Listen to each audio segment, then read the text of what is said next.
Minsan pa po, isang mapagpalang araw aking pong pinapabot sa bawat isa na nanonood ngayon ng ating pong live streaming. Kahapon, gabi ay tatanggap kami ng isang balita mula sa isang kapatiran ng kanyang kapatid. Nung hapon, pinag-pray namin dahil inatake sa puso. Subalit ng bandang gabi ay dumating ang balita na siya'y kinuha na ng ating Panginoong Diyos. Ito po yung kapatid ni Precious Flores, 44 na taong gulang sa pong lalaki. So, kami po ay nagpapabot ng taus-pusong pakikiramay sa pamilya ni Precious. At dalangin po namin na ang patuloy na kapayapaan ng Panginoong Diyos ang sumaatin. Bago po tayo magpatuloy sa ating pong pag-aaral, nais ko po munang gumawa ng isang announcement. Sa darating pong June 5, ito po ay first Friday ng buwan ng June, magkakaroon po tayo ng celebration ng communion o yung tayo po ay dadako muli sa ating pong pagsa-celebrate ng Lord's Table. At ito po ay online din po natin gagawin katulad ng ginawa natin nung nakaraang buwan. Sa darating pong June 5 po ito po ay araw ng Friday, 12:30 UAE time.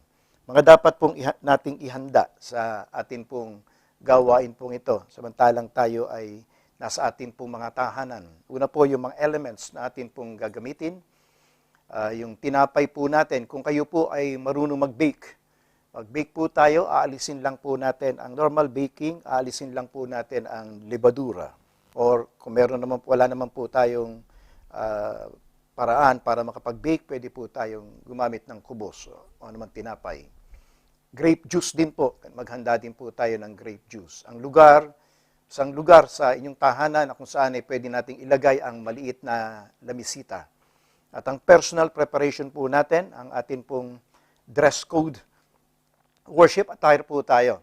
Magkaroon po tayo ng paghahanda sa atin pong pananamit sa pamamagitan ng pagsusuot ng atin pong worship attire at ang spiritual preparation po natin. Hindi po siyempre mawawala yun.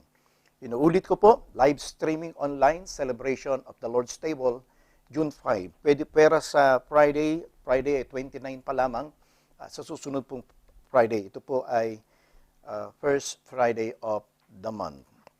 Okay, mukhang matatagalan pa. Ang prayer natin matapos na, pero sa ngayon, stay home pa po tayo upang maging safe tayo at ganun din naman ang mga tao sa atin pong kapaligiran. Nais ko lamang po muna kayong i-heads up sa makikita natin sa TEC, sa The Evangelical Church, sa ating pong pagbabalik doon. Baka kasi magulat po tayo. I-apply po ng TEC ang social distancing. Kaya yung ating dating 525 capacity nung buntahan ko 2 days ago, ito na po nangyari. Dati dikit-dikit tayo dyan. Kung yung maaalala. Pero ngayon po, ito na po ang kaitsurahan ng silya. Di ko alam kung yan ang permanente o maaari pang mabago. Binilang ko yung silya ay nasa 100 plus na lang. So, sa pagbabalik po natin, asahan po natin na para tayo magtetest. Para tayong gagawa para po tayo magtetest sa atin pong pagbabalik sa TEC. Okay. Nung nagpasimula ang lockdown, o yung quarantine natin sa ating mga tahanan, stay home, dito sa Abu Dhabi, tawag lang natin, stay home. Nakita ko na, sabi ko, maghahanda ako ng series. At ang unang series na ginawa ko, sabi ko, siguro bago naman matapos to, makakabalik na. The Works of God in the Midst of Present Crisis. Yung nalakay ko, tatlong paksa po yan na akin pong tinalakay. Subalit, hindi po nangyari na nakabalik tayo sa The Evangelical Church. Sabi ko, gagawa uli ako ng series. At ang series naman nito ay Turning Crisis into Opportunities. May 4 po yan at ngayon ay matatapos na. Nasa huli na po tayo. Mukhang hindi pa tayo babalik doon, kaya iniisip ko maghanda uli ng panibagong series. Panalangin po natin kung ano pang series ang dapat nating talakayin sa kapanahunan pong ito. So far, ang atin pong pinag-aaralan, meron po tayong 4 na pinag-usapan tungkol sa turning crisis into opportunity na nakasulat lahat po yan sa Ephesians chapter 5. Meron na po tayong tinalakay na 3 at ang huling tinalakay po natin ay opportunity to become more closer to God. Kung paano tayo magiging malapit sa atin pong Panginoong Diyos. Sa papanong paraan, sikapin natin to be filled with the Holy Spirit, to be filled with songs of worship, at to be filled with thanksgiving. Sa ganitong paraan, ang sabi sa Ephesians ni Apostol Pablo ay lalo tayong mapapalapit at lalo tayong magiging malapit sa atin pong Panginoon. Ngayon naman po, ang pag-uusapan po natin, opportunity to strengthen our family. Ito po yung pag-uusapan naman po natin sa mga oras na ito. Ano yung nararapat nating gawin sa panahon ng pandemic na ito na tayo ay nasa loob ng ating pong tahanan, kasama natin ang ating pong mga mahal sa buhay. Ito na po yung pagkakataon na kung saan yung mga oras natin na nawala, na hindi natin naibigay, na ipagkaloob sa ating pamilya upang patibayin ang ating pong pamilya, ito na po yung panahon upang strengthen po natin ang ating pong sambahayan. Kung papansinin po natin ang ating pong mga talata, mayroong mga binanggit na mga role sa bawat miyembro ng pamilya. Pansinin nyo, sa verse 22, ito'y patungkol sa mga wives. Pagdating sa verse 25, downward, ay ito naman ang tungkol sa mga husband. Pagdating sa chapter 6, verse 1, ito naman ay tungkol sa children. Pagdating sa verse 4, ito naman ay tungkol sa mga magulang o fathers. So, bakit sinabi ito ni Apostol Pablo? Sinabi ito ni Apostol Pablo upang maunawaan ng bawat isang miyembro ng pamilya ang kanilang role at ito ay mag-strengthen ng kanila pong sambahayan. Napakahalaga sa Biblia, yung theme ng family ay nakita ko na napakahalaga sa Biblia sapagkat ito ay nagrarun mula sa creation, mula sa Old Testament hanggang sa New Testament. Pansinin po natin ang Genesis chapter 1 verse 27 and 28. Kung titingnan natin, sabihin natin, ang masterpiece ng Panginoong Diyos ay ang tao. Naniniwala naman ako doon, wala po akong problema doon. Pero bukod sa tao, mga kapatid, meron pang isang create ang atin pong Panginoong Diyos. Hindi niya create ang isang tao na individual na magkakahiwalay. Kung hindi ang ginawa ng atin pong Panginoong Diyos, inilagay niya si Adan hindi lamang sa paraiso, inilagay niya si Adan into a relationship. Anong klaseng relationship ito? Relationship of a family. Yun ang plano ng Panginoong Diyos. Hindi silang dalawa lang. Sila ay dadami at sila ay magkakaroon ng pamilya. Para sa akin, mga kapatid, ito ang masterpiece ng Panginoong Diyos in the time of creation. Creating a family. Ito yung ginawa ng Panginoong Diyos at meron siyang intensyon, meron siyang nais na gawin, nais na accomplish, meron siyang purpose, kaya niya ginawa ang mga ito. Sa Old Testament pa lamang po yan, parting Genesis. Kung titingnan naman po natin ang history ng bansang Israel, mayroong mga pamilya na nagkaroon ng mga problema. Nagkaroon, ang tawag po dito ng ibang mga scholar ay dysfunctional family. Yung hindi tumakbo sang-ayon sa nararapat na takbo ng isang pamilya. Ito ay halimbawa lamang po ito, hindi po ito kompletong listahan. Nakita natin ang pamilya ni Adam. Si Cain at si Abel, nag-aaway, magkapatid, pinatay pa yung isa. Pamilya ni Noah, after the flood, pinagtawanan ng kanyang anak si Noah dahil nakahubad. Si Abraham, pamilya ni Abraham, nag-aaway si Sarah, saka si Hagar. Pagkatapos ay pinanganak si Ishmael.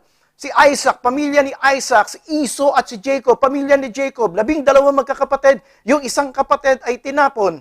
Pamilya ni David, kung paano nag-alsa ang kanyang anak mismo sa kanyang kaharian.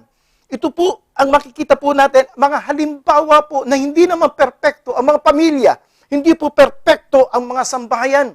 Gumagawa po ang kaaway upang sa ganon ay sirain ang pagmamahalan, sirain ang pagkakaisa, sirain ang pagkakaunawaan sa sambahayan. Dahil ang Diyos ang nag-create nito, ang ginagawa ng kaaway, dinidestroy ang lahat ng create ng atin pong Panginoong Diyos. Mag-iingat po tayo mga kapatid. Dalangin po natin ngayon, sa panahon ng pandemic, maunawaan po natin na mayroong naisin ng ating pong Panginoong Diyos sa bawat isang pamilya. Naalala ko ang patuloy sa New Testament, si Jesus Christ. Nagbigay siya ng importansya sa pamilya. Meron siyang kaibigan, si Lazarus, yung kanyang pamilya, Mary and Martha. Si Zacchaeus, pinuntahan niya mismo sa Jericho. At ang sabi ng ating Panginoong Diyos, ang kaligtasan ay dumating ngayon sa pamilyang ito, sa sambahayang ito. Maging sa Book of Acts, mga kapatid, kay Apostol Pablo, yung jailer. So ang pamilya po ay napakahalaga sa Biblia, sa salita ng ating pong Panginoong Diyos. Maging sa letter ni Apostol Pablo, 2 beses niyang binanggit sa Ephesians at sa Colossians chapter 3, 18 to 21, yun pong kahalagahan na ang bawat isang miyembro ng sambahayan ay gawin ang kanya pong katungkulan. So, tingnan po natin kung paano po natin patitibayin ang ating pong pamilya. Kung paano po natin strengthen ang ating pong sambahayan sa panahong ito ng pandemic. Meron po ako nakitang 4. Parang foundation parang foundation ng bahay. Walang mas mahalaga kaysa sa isa, kundi lahat ito ay kailangan, na kinakailangan patibayin po natin. Ano-ano ito? Number 1, strengthen faith in the family, strengthen love in the family, strengthen service in the family, and strengthen the purpose of the family. Tingnan po muna natin ang una. Strengthen faith in the family. Pansinin po natin, mga kapatid, sa atin pong mga talata, sa bawat role na gagampanan, wives, husband, children, parents, mayroong nakadikit palagi na isang person. Sa bawat role na gagampanan, tingnan nyo, sa wives, submit yourselves to your own husband as to the Lord. As to the Lord. Nakadikit lagi yun. Yung Lord, Jesus Christ, Lord, nakadikit sa husband. Love your wives just as Christ. Children, obey your parents in the Lord. Fathers, do not provoke your children to anger, but bring them up into discipline and instruction of the Lord. So, ano ibig ko sabihin po dito? Bakit ginawa ni Apostol Pablo na sa lahat ng role na gagampanan ng bawat isang miyembro ng pamilya, nandoon palagi ang atin pong Panginoong Diyos. Siya yung anong dahilan nito? Meron ako ilang mga dahilanan. Una, siya yung nagbigay ng role sa iyo. Kung ikaw ay husband, kung ikaw ay wife, kung ikaw ay anak, kung ikaw ay magulang, binigyan kanya ng role sa pamilya. At hindi lang yon. Dahil siya ang nagbigay ng role sa ating pong pamilya, sa atin, accountable tayo sa ating Panginoong Diyos kung ginagampanan natin ang role na ipinagkaloob sa atin ng ating pong Panginoon. At pangatlo, sasabihin ko pa, na yung grasya lang ng Diyos ang kailangan po natin upang magampanan po natin ang ating pong katungkulan. Alam nyo, ito yung kailangan po sa bawat pamilya. Ang nangyayari po sa mga sambahayan ngayon, nadidisintegrate nahahati. Maraming mga broken families.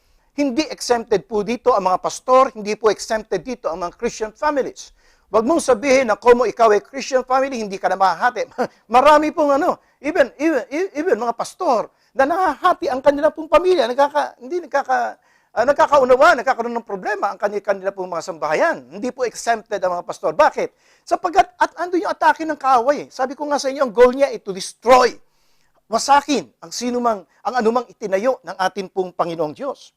So, ano ang dapat po natin gawin? Ang dapat po natin gawin, mga kapatid, patibayin po natin ang pananampalataya ng bawat isang miyembro ng sambahayan sa pananampalataya sa ating pong Panginoong Diyos.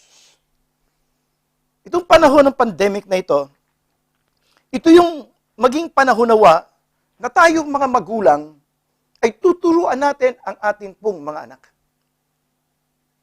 Ito po, na ilalapit natin sila sa ating pong Panginoong Diyos. Wala silang mga klase. So, nasa atin sila. Ano gagawin mo sa panahong yun? Samantalahin natin yung panahon na yun. Na sila ay dadalhin natin sa atin pong Panginoon. Sasabihin natin sa kanila yung mabuting balita ng kaligtasan. Sasabihin po natin sa kanila yung pag-ibig ng atin pong Panginoong Diyos. At ililid natin sila sa pananampalataya sa atin pong Panginoon. Napakasarap na gunitain na pagka yung anak mo ay malaki na, sabihin, kailan mo tinanggap ang ating Panginoon bilang Panginoon tagapagligtas ng iyong buhay? Anong panahon ng pandemic? Sapagkat sinier sa akin ang mga magulang ko ang salita ng Panginoong Diyos. Sinier sa akin ang salita, ang mabuting balita ng kaligtasan. Doon ko nakilala ang atin pong Panginoon. Mga magulang, tungkulin po natin na ibahagi. Huwag po natin ibigay ito sa mga pastor. Huwag po natin ibigay ito sa mga misyonero. Tayo po bilang mga magulang, tungkulin po natin na dalhin ang atin pong pananampalataya sa atin pong mga anak. Naalala ko ang bansang Israel. Ito po yung sinabi bago po sila pumasok sa lupang pangako. Hear, O Israel, the Lord is our God. The Lord is one. You shall love the Lord your God with all your heart and with all your soul, with all your might. These words which I am commanding you today shall be on your heart. Lagay mo sa puso mo. Pagkalagay mo sa puso mo, ano gagawin mo? Ito naman yung ituturo mo sa iyong mga anak diligently. Sabi po rito, sa papanong paraan, kapag ikaw ay lumalakad, kapag ikaw ay nakaupo, kapag ikaw ay nasa labas, isabit mo sa mga pintuan mo, isabit mo sa bawat bahagi ng bahay mo ang salita ng atin pong Panginoon. Ang ginawa ng bansang Israel, mga kapatid, ginawa pong literal ito. Sa akin, hindi naman ako nagkakaroon ng masyadong malaking problema po dyan.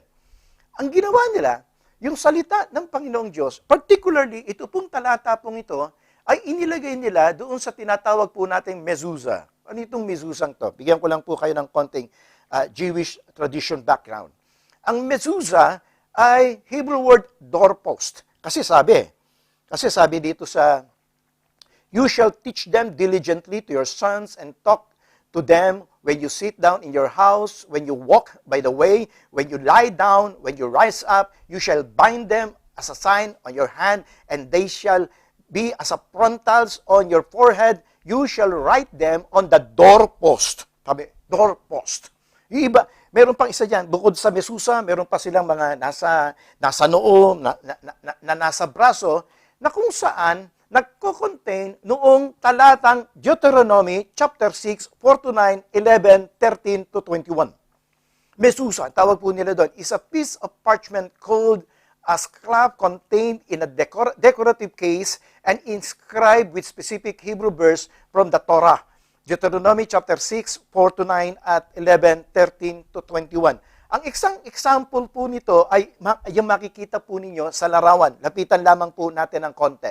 So, ito po yung mezuzah na tinatawag nila. So, malalaman mong ang nakatira doon ay Hebrew, ang nakatira doon ay isang Hudyo kapag nakakita ka ng mezuzah. Sa loob po niyan, mga kapatid, ay nandun po yung mga talata na Deuteronomy chapter 6, 4 to 9 at 13 at yung isang talata, chapter 13. So, anong po makikita po natin dito? Ginawa nilang literal. Pero sa akin, okay lang, walang problema naman yan. Decorative. Pero, ang tunay na kautusan ng Panginoong Diyos, ilagay mo sa puso mo at ituro mo. Ilagay mo sa puso mo at ituro mo sa iyong mga anak. So, kinakailangan tinuturuan po natin ang atin pong mga anak ng salita ng ating Panginoong Diyos. At ito ang napakagandang pagkakataon. Nakasama natin ang ating pong mga anak. Natuturuan po natin upang sila ay maging malalim sa pagkakilala sa ating pong Panginoong Diyos. Sa Psalms 145, napakaganda, let each generation tell its children of your mighty acts. Let them proclaim your power. Yung henerasyon ngayon ang magtuturo sa susunod na henerasyon at magde-declare ng kadakilaan at ng kapangyarihan ng ating pong Panginoon. Ganun po ang magiging sistema. Routine lang. Mawawala ang isang henerasyon, mawawala kami henerasyon, nawala na yung henerasyon ng aking mga magulang. Ako ang pumalit na henerasyon ngayon. Kung tungkulan ko na ituro ito sa aking mga anak at katungkulan ng aking pong mga anak na ituro sa kanila pong mga anak kapag kung ako'y wala na, magtutuloy-tuloy ang pananampalataya sa atin pong Panginoong Diyos. Alam niyo po ba mga kapatid, pag nagkaroon po ng break o yung tinatawag po natin, hindi ginawa ng isang henerasyon ang kanilang katungkulan na ituro ang tamang pananampalataya sa susunod na henerasyon, mangyayari ang katulad sa period ng Judges. Ano po nangyari sa period of Judges? Tingnan po natin ang Judges chapter 2, 10 to 11. After that generation died, another generation grew up who did not know, who did not acknowledge the Lord or remember the mighty things He had done for Israel. Namatay ang isang henerasyon, pero mayroong sumunod na henerasyon na hindi alam kung ano ginawa ng Panginoong Diyos sa kanyang bayan. Bakit? Hindi tinuruan ng naunang henerasyon. Ano nangyari? Verse 11. Ito po nangyari. And Israelites did evil in the Lord's sight and served the images of Baal. Sumamba sila sa ibang Diyos-Diyosan. Bakit? The preceding generation failed to teach the faith to a true God. Sumabit sila Hindi nila naituro. So ano dapat po natin gawin itong pandemic na ito? Tayo mga magulang, to strengthen the faith in the family, yung pananampalataya sa isang tunay na Diyos sa pamamagitan ng patuloy na pagtuturo sa atin pong mga anak. Tingnan po natin ang pangalawa. Strengthen love in the family. Maring sabihin natin, Pastor, hindi katungkulan ng mga nanay yan, hindi katungkulan ng mga anak yan, dahil wala naman nakalagay sa talata na in-expound natin ngayon. Kung gano'n na interpretation mo, bahala ka. Malaki ka na Ngayon, sa akin, ito interpretation ko. Husband, love your wives. Binibigyan lang ng emphasis ng writer ng Ephesians kung ano ang dapat gawin ng asawang lalaki sa babae. Pero hindi sinasabi na ang lalaki lang ang magmamahal sa kanyang asawa. Bakit? Sa ibang talata ng Biblia, ang nakalagay, love one another. It's a mutual. So, ang tungkulin ng pagmamahal ay hindi nakasalalay lang sa asawang lalaki. Ito po ay sa bawat isang miyembro ng pamilya. Ako sa aking asawang lalaki, sa aking asawang babae, yung babae sa kanyang asawang lalaki, at yung mga magulang sa kanyang anak, at yung mga anak sa kanyang mga magulang. Mutual love ang tinutukoy po dito. Ito sinabi ng ating Panginoon, I command you. Sabi niyo, inuutosan ko kayo. This I command you, that you love one another. Tinutukoy mga alagad, pero patungkol pa rin ito sa buong pamilya, sa buong sambahayan na dapat nagmamahalan ng buong sambahayan. Ito ang dapat po natin gawin. Sa panahong ito ng pandemic, sa papanong paraan, umiisip ako ng ilustrasyon, ang nakita ko, mga kapatid, ay yung tinalakay natin na dito sa 5 Languages of Love ni Gary Chapman. Ito po yung nakita ko. Sabi ni Gary Chapman, lahat daw ng tao ay mayroong love tank na tinatawag. Ano yung tangke ng pagmamahal na kinakailangan punuin mo para nang sa ganon, kapag siyempre puno yun ang lalabas sa'yo, love tank. Dapat maramdaman niya kung paano siya minamahal. Ito ay ang words of affirmation, acts of service, receiving gifts, quality time, and physical touch. Iba't iba yung paraan ng pag-express. Ang point lamang, mga kapatid, ay ito. Ang point lamang ng buong katuroang yan na ito. Ipadama mo sa bawat miyembro ng pamilya yung pagmamahal na mayroong nagmamahal sa kanya. At ito po yung mutual. Hindi po nakasalalay lang sa tatay. Ang ganun din, ang babae dapat mutual din, at ganun din ang mga anak. Sapagkat kapag punong-puno ng pagmamahal, ang bawat isang miyembro ng pamilya, mga kapatid, ako po ay naniniwala. Natitibay ang bonding, titibay po ang pagsasama ng sambahayan, ng pamilya. So, paanong paraan?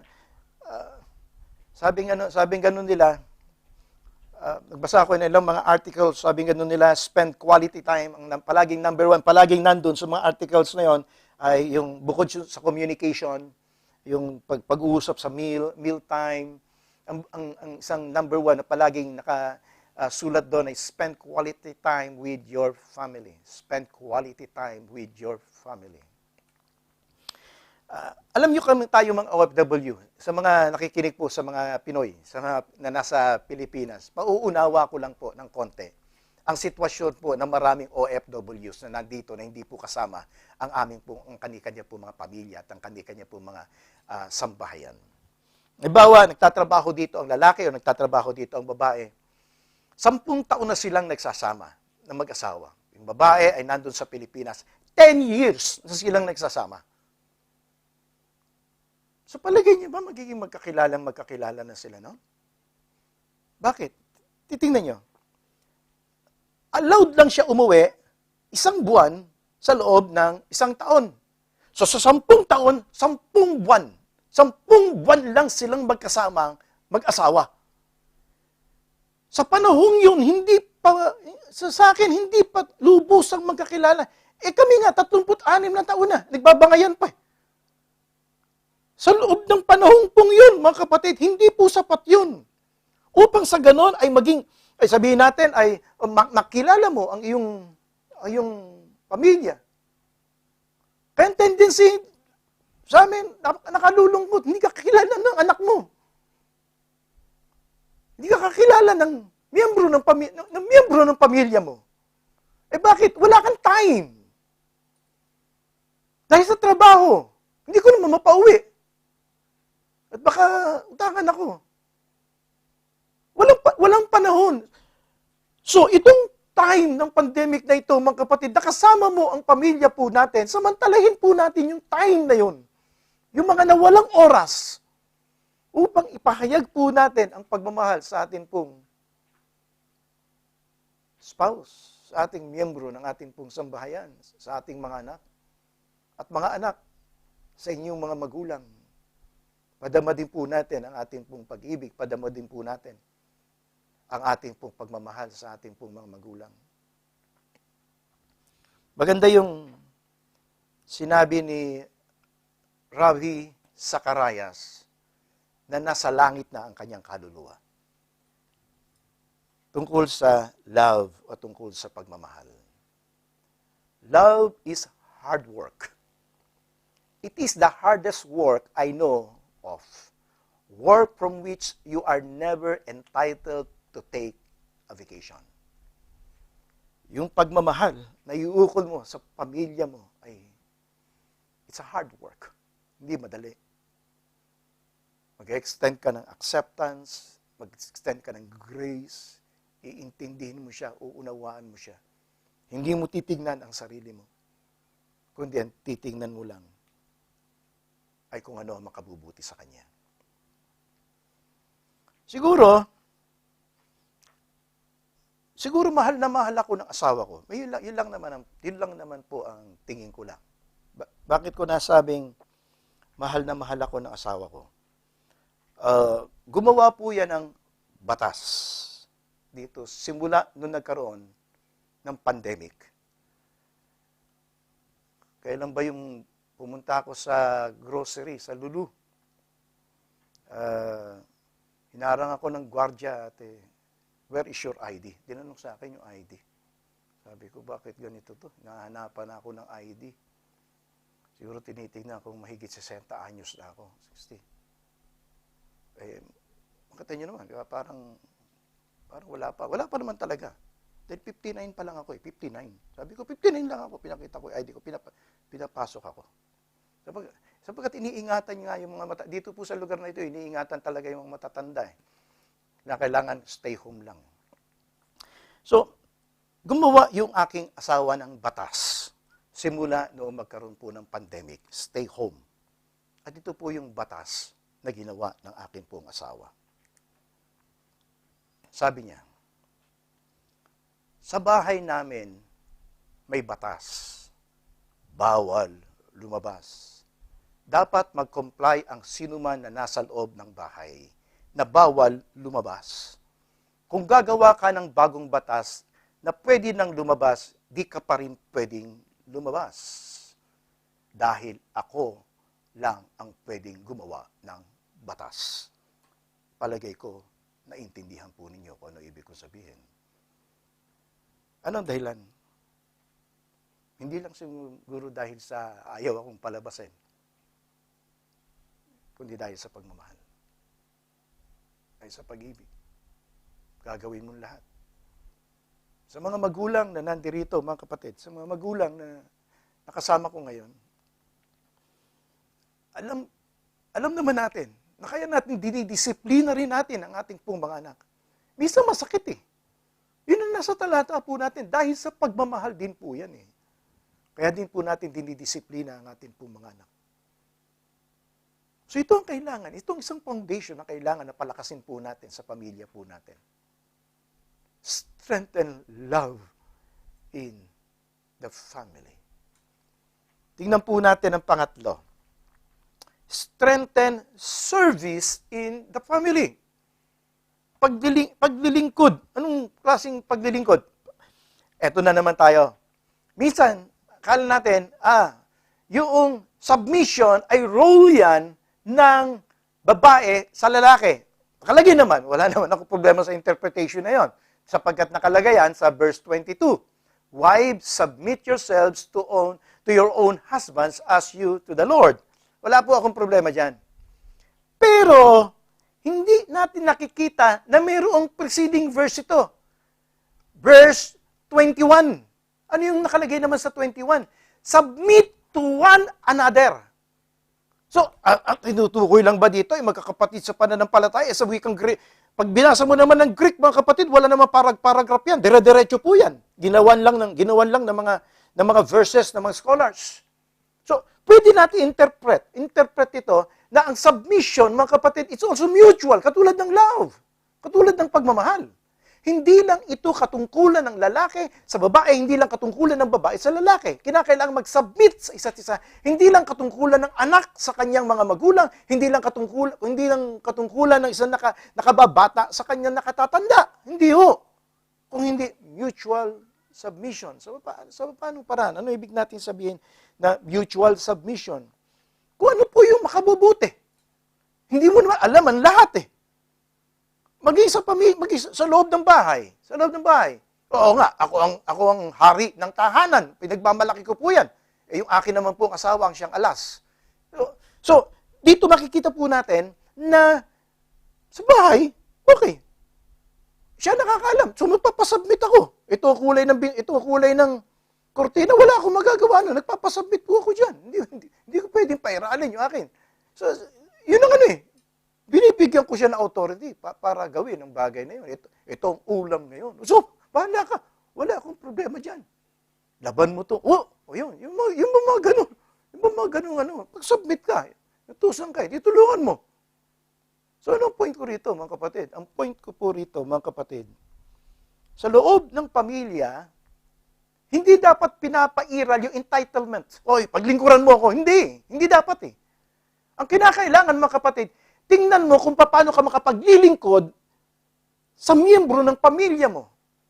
Sa mga anak, sa kanyang mga magulang sa kanyang anak, asawa, sa kanyang asawa. Kung paano tayo makapaglilingkod sa kanila. Hindi yung entitlement na, ito, gawin mo ito. Entitled ako dito, ako ang padre de pamilya. Entitled ako dito, ako ang nanay. Entitled ako dito, ako nagtatrabaho. Entitled ako dito. Ganun ba sa pamilya? Ganun ba ang nilagay ng Panginoong Diyos? Hindi naman ganun. Kailangan naglilingkod po tayo sa isa't isa. Kung meron po tayong pagkakataon para magbigay ng paglilingkod, ng service, gawin po natin. Sapagkat yun ang design ng Panginoong Diyos sa miyembro ng pamilya, sa mga miyembro ng bawat sambahayan. Sa Ephesians chapter 6, bahagi ng atin pong talata. Gusto ko mag-focus dito sa children eh. Ano nakalagay dito? Children, obey your parents in the Lord, for this is right. Honor your father and your mother, which is the first commandment, with a promise, so that it may be well with you and that you may live long on the earth. ang interpretation ko dito, sa salitang honor dito, hindi lang naman yung po at opo. O kaya, bibigyan natin ng paggalang ating mga magulang, pagsunod sa ating mga magulang. Hindi lang nakalimit doon, mga kapatid. Para sa akin, ito ay naka-extend doon sa pagbibigay ng support sa atin pong mga magulang. Bakit ko sinabi yan? Tingnan natin ang Mark chapter 7, 10 to 15. Yung pakikipagtalo ng ating Panginoon sa mga Pariseo. Nung siya nakipagtalo, sabi gano'n, nagmamalaki sila, kami sumusunod sa mga kautusan ni Moises. Sabi gano'n ng Panginoon. For Moses said, sabi gano'n ni Jesus Christ, yung talata natin, honor your father and your mother, and he who speaks evil of the father or mother is to be put to death. But you say, if a man says to his father or his mother, whatever I have that would help you is korban. Ito yan. Meron silang tinatawag na korban. Yung korban ay isang sacrifice o isang maaring pananalapi na anumang pwedeng itulong ko sa aking mga magulang, instead na itulong ko sa aking mga magulang, isa-sacrifice ko na lang kay Lord. Yun ang ibig sabihin ng korban. Yun ang ibig sabihin dito ng ating Panginoong Hesus. Sabi ganun, sinabi nyo, honor your parents. Pagkatapos, ngayon, yung pagsuporta mo sa magulang mo, ang gagawin mo, isa-sacrifice mo sa akin? Ano ka? Ito pa sabi ng ating Panginoon. Sabi po niya, you no longer permit him to do anything for his father or his mother, thus invalidating the word of God by your tradition.